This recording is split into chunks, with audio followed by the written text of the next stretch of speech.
I recently saw a video that was a Tom Brady debate with the standard format of one person who's a fan of something going up against a bunch of people that aren't a fan of that thing, and they talk it out.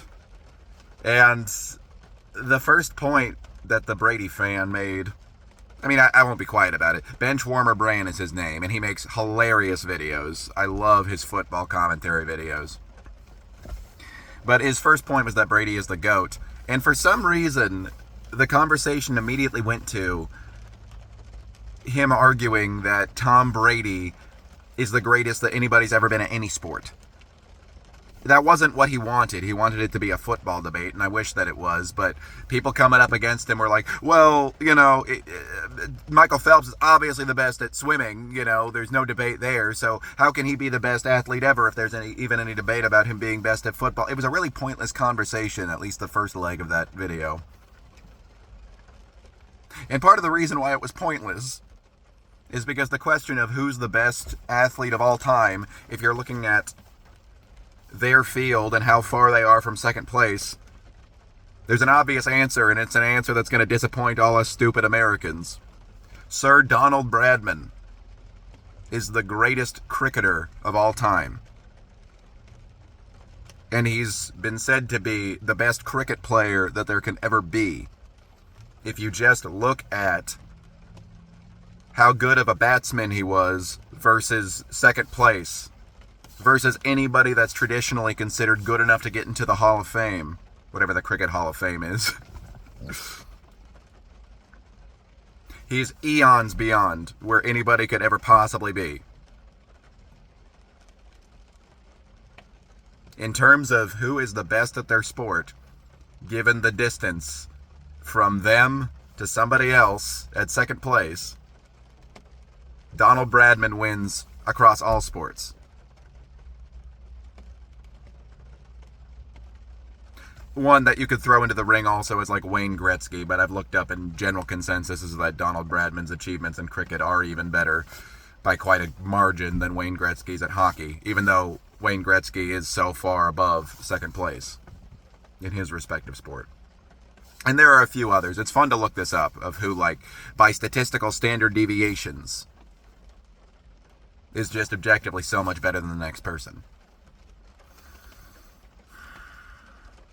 Yeah, but doesn't that disappoint us Americans because we don't care about cricket? I could already hear some dumb American being like, well, who cares about the dang sport of cricket? Cricket is the second most played sport in the entire world. Or has the second biggest fandom in the entire world. It goes so far across the globe. America just happens to not be one of those places because we got baseball instead. So there you go. Conversation ended. Or is it? Donald Bradman is so obviously the best cricketer by his batting standards. But he wasn't the greatest all-around player. If you take somebody who can really do everything, there are other players that come into the conversation there. I think it would be silly to argue against Don Bradman still being the best cricketer, but you can make an argument. And is Don Bradman the best that anybody's ever been at anything? I don't know that you can really say that. Because there are other things that people can be great at that there's no real, scientific way of quantifying. Or statistical way of quantifying. I would argue that Kendrick Lamar is the greatest rapper of all time.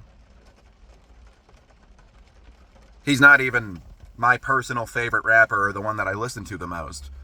But I think by all accounts of what we call a great rapper, he just ticks every box. There's absolutely nothing missing from his case.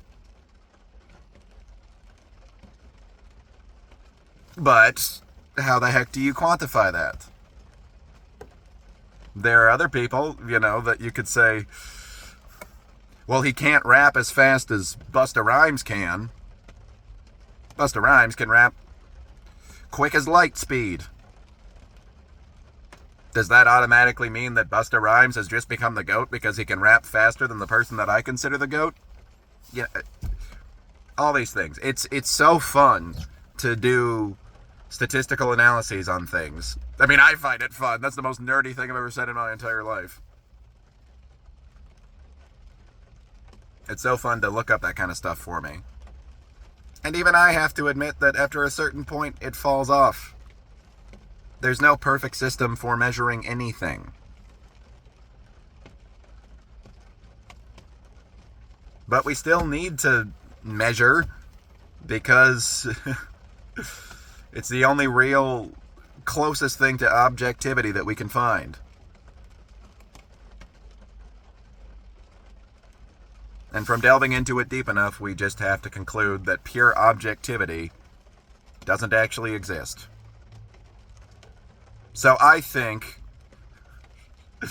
that Tom Brady is actually the greatest cricketer of all time. Fight me!